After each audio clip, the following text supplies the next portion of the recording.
अशा प्रकारे स्टोअर करा आणि महिनाभर वापरा. त्यासाठी ताजा छान कढीपत्ता घ्यायचा आहे. त्याची कोवळीची पानं आहेत ती वेगळी करायची आहेत आणि कढीपत्त्याला थोडा वेळ मिठाच्या पाण्यात ठेवून स्वच्छ धुवून घ्यायचं आहे. त्याची एक एक फांदी तोडून घ्यायची आहे आणि एका कॉटनच्या कापडावर त्याला पसरवून द्यायचं आहे.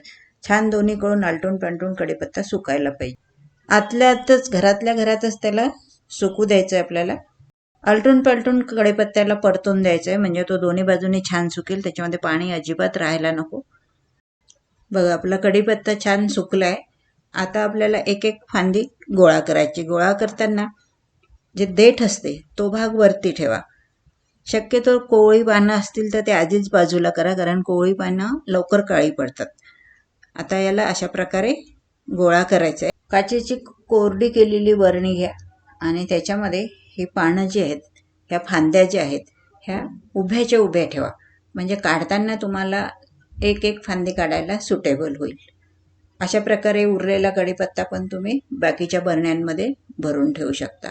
आरामात महिनाभर छान टिकतो हा कढीपत्ता.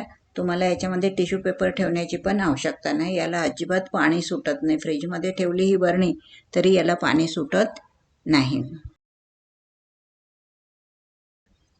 बरणीला झाकण लावायचं आणि ठेवून द्यायचं. बघा हा जो कढीपत्ता आहे ना, हा जवळपास 3 आठवडे झालेत माझ्याकडे स्टोअर केलेला आहे. हा अजूनही हिरवा आहे. पानं याचे गळलेत, फांद्या काही याच्या वेगळ्या झाल्यात, पानं वेगळे झालेत, परंतु या बरणीला अजूनही ओलावा नाही किंवा ही पानं काळवंडले पण नाही. आता हे मी काढून घेईल आणि याच्यामध्ये आणखी हा आता उरलेला जो कढीपत्ता आहे हा भरेल.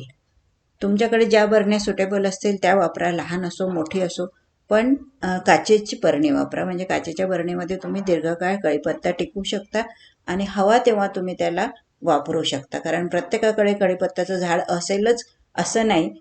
म्हणून जेव्हा तुम्हाला कढीपत्ता मिळेल किंवा विकत आणाल बाजारातून किंवा कोणाकडे झाड असेल तिथून जर तुम्ही आणत असाल तर अशा प्रकारे स्टोअर करून ठेवा, म्हणजे हवं तेव्हा तुम्हाला तो उपलब्ध होऊ शकतो.